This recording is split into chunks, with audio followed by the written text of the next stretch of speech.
Hello guys, ngayon ituturo ko sa inyo kung paano maglagay ng cover photo sa inyong YouTube account.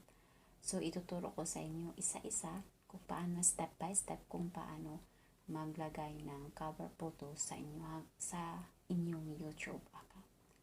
So if gusto mong malalaman kung paano, so keep on watching.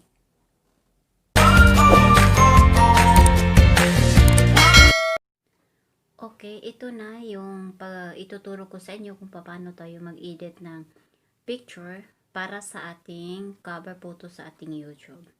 Okay guys, yung nasa harapan ng screen ng cellphone ko, ito yung mga application na gagamitin natin sa pag-edit ng ating picture para sa ating cover photo. Ito. So, uumpisahan natin ito sa Google. Tapos, isi-search natin yung channel art template. So, ito guys, ito ang lumabas. So, pipindutin mo lang yung images. So, pagkatapos ng images, ito na yung lumabas. Tapos ngayon, pipili lang kayo kung anong gusto nyong i-download. Kung anong picture ang gusto nyo. So, sa akin guys, ito ang napili ko. So, i-download natin to sa ating gallery para ito yung pattern sa ating picture. Ito yung size para sa ating YouTube cover photo. I-download natin, download image. Okay. Hihintayin lang natin ito habang nagda-download sa ating gallery. So, ngayon, automatic na to siya. Pag ma-download na, automatic mo na yun, masasave sa gallery mo. So, ngayon guys, exit na tayo sa Google. So, ngayon, punta tayo sa home screen. So, yung nakikita nyo sa home screen, ito yung dalawang application na gagamitin natin sa pag-i-edit ng picture. So, dapat mayroon kang image as sizes. Kung wala ka pa, mag-install ka sa Play Store nyo. So, ito din PixArt. Okay guys, ngayon, punta na tayo dito sa PixArt. So, ngayon, dito tayo sa PixArt. Ito na, uumpisahan na natin sa pag-i-edit ng picture. So, loading. Pipindutin lang natin itong circle na malaki.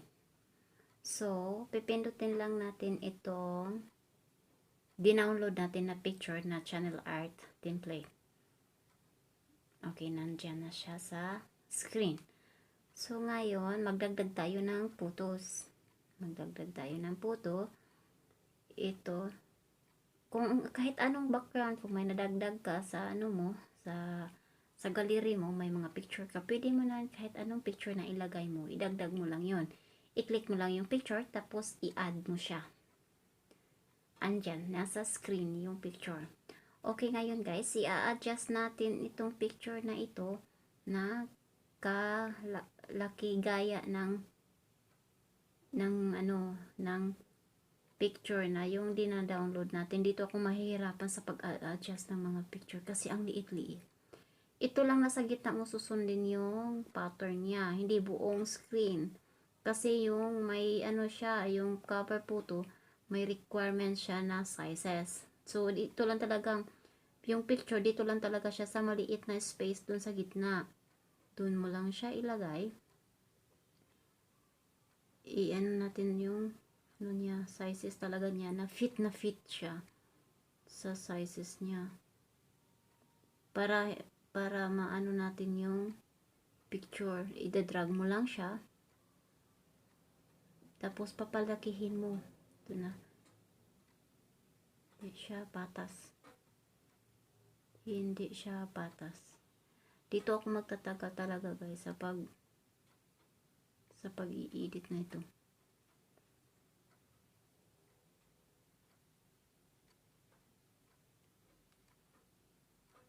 Hintay lang tayo guys parang siya, masakto siya sa, nahihirapan ako nito sa pag i-edit sa sizes niya. Pagdadrag kung paano siya i-fit dun sa dinownload natin, di ba ang hirap? Hindi talaga siya patas. Teka muna.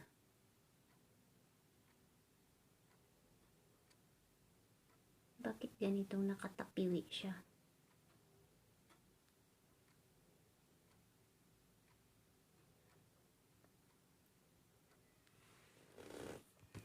Teka muna guys ha. Hintay-hintay lang mga viewers. So, ayan na. Ginamitan ko na siya ng dalawang daliri. Para magka-fit talaga siya sa sizes niya. Ito na siya. And then, kung gusto mong magdagdag ng ng mga picture, pwede lang din. Tapos, ito na yung sizes na required niya. Ito na siya. I-check mo lang siya. Yan. I-check mo lang. O, nandiyan na siya. Yung ito, kung gusto mo itong dagdagan ng text, pipindutin mo lang yung text na sa baba. Yung text na sa baba, pipindutin mo. So, maglagay ka na kahit anong text na ilagay mo. Sa akin, itong tala lifestyle ng Bohol. Kaya taga Bohol man ko. To, pagkatapos mo na magta-text, ito na, tala lifestyle ng Bohol. So, i-check mo ulit. Ito na siya. Ito, pwede mo din ito nga adjustin kung gaano kalaki siya. Ida-drag mo lang yung mga tuldok-tuldok na sa gitna. Pwede mo din anuhin. Basta nasa lang siya, fit lang talaga siya sa sizes ng required ng para cover photo. Kasi may sizes talaga siya. Tapos ngayon guys, yung font niya, pwede mo din siyang palitan. Pwede mo siyang iganyan. Nasa baba lang yan. Pwede kang kahit anong style. Pwede din ganyan. Pwede din ganyan. Ano bang mas maganda? Yung mabasa ba? Pili lang kayo guys kung anong gustong font nyong gagamitin. Pero ako, pili-pili muna tayo. Yung ganyan lang yung napilian ko. Tapos iangat natin kaunti, ganyan. So, kung gusto mo palitan ng color para mabasa sa background, pwede din papalitan natin ng kunwari itim. Pwede din siya pink, pwede din siya yung itong ibang kulay, pwede, dami siyang mapalitan. Ipalit-palit na lang ng color kung ano ang magustuhan nyo. So ngayon, ito na, white na yung ilagay natin. Pipindutin mo ng check pag okay na siya. Pero hindi siya hindi siya clear. Okay, ito na siya. Tapos ngayon, kung gusto mo pa na mag-add ng picture, pwede din. So, punta lang tayo ng add photos. Okay, pipindutin natin yung gallery natin. Pipili tayo kung anong klaseng photos ang iilagay nyo. Kung ilagay nyo ito, kunwari ito. Tapos, click mo lang yung picture na gusto mo. Tapos, punta tayo sa add. Nandiyan na siya yung picture kung pinakamaganda. Char lang ba? Ito, i-adjust na naman natin. Ito, ganito, ganun, kaliit. Ang liit-liit talaga siya. Maliit siya. Pinagkaliit siya. Ngayon. Tapos, i-check nyo ulit. Pag yung picture na ini-edit nyo, kayo nang bahala kung anong style ang gusto nyo. Anong idagdag nyo, anong ilalagay nyo, okay lang. Kung kahit anong style na sa inyo na yan. Akin simple lang to kasi tutorial lang naman. Kung gusto nyo ng mga design pa, okay lang naman. Okay, proceed na tayo. Ito yung picture na nilagay ko, i-check natin to. So ngayon, para tingin ko guys, parang okay na ito. So ngayon, isi-save natin to sa ating gallery. I-check mo lang yung down arrow. So save to gallery na siya guys. Automatic na yun, nasa gallery na siya. So, ngayon guys, i-exit tayo sa Fix Art. Ay, sa wakas na, tapos na din sa pag-i-edit. Okay. So, ngayon punta na tayo sa image size. i-edit lang natin yung sizes niya. Ito yung ini-edit natin kanina. So, itatype lang natin itong width niya at saka yung height. Yung requirements sa cover photo na YouTube, may requirements siyang sizes. Ito yung sizes na requirements niya. 2048 by 1152.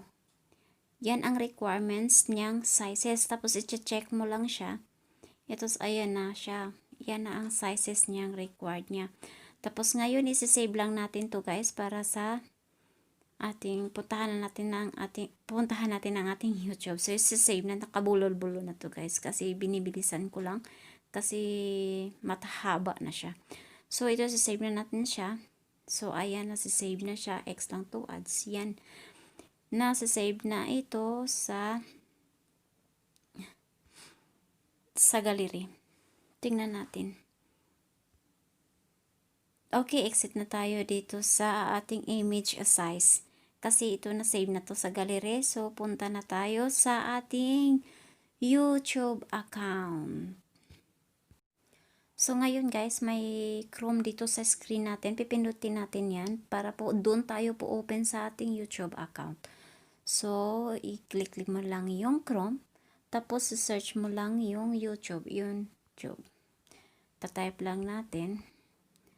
Ito na YouTube. youtube.com. Hintayin lang natin, naglo-loading siya. Tapos, gayon guys, makikita mo itong may tatlong tuldok dun sa ibabaw. Pipindutin mo lang yon. Tapos, hahanapin mo yung desktop site. I-click mo lang yung desktop site. Okay? Ayan. Nagdi-desktop site na siya. So, ngayon, may maliit na bilog yung profile picture ng YouTube mo. Pipindutin mo yan. Tapos, pipiliin mo yung your channel. Okay? Ayan na, your channel. Ito na yung makikita pag pipindutin mo yung channel. Nakikita mo yan, guys. May customized channel. Pipindutin mo yan. Yung customized channel. Ayan na. Ngayon, maglagay na tayo ng picture natin. Okay? Punta na tayo sa branding. Branding? Ano ba ma-pronounce? Branding. Okay. Yung sa akin, guys, mayroong picture na siya. Pero, i-remove ko lang siya para makita nyo kung paano ko siya paglagay. Okay? Okay, i-remove ko lang siya. Ngayon, mag-upload na. Upload. Pindutin mo yung upload. Anuhin mo lang yung browse. Pindutin mo yung browse para makita mo yung ini-edit natin kanina. Ito na nasa una. Yung nasa una, yun ang in-edit natin. Pipindutin mo siya. Tapos, okay. Yan na siya. Done na lang. Pipindutin mo yung done. Tapos, pagkatapos ng done, i-publish. Pipindutin mo yung publish. Okay. Nandiyan na siya. Okay, change publish. Change is publish na siya kasi nalagyan ko na siya tapos nag-change. Okay guys, yun lang. Tapos na din ang ating paglalagay ng ating cover photo. So ngayon, view channel tayo guys para makita natin yung ating channel na may cover photo na siya. Okay, back to back to sa ating cover sa ating YouTube. Ito na guys siya. Nandyan na yung, diba, yun ang inedit natin kanina.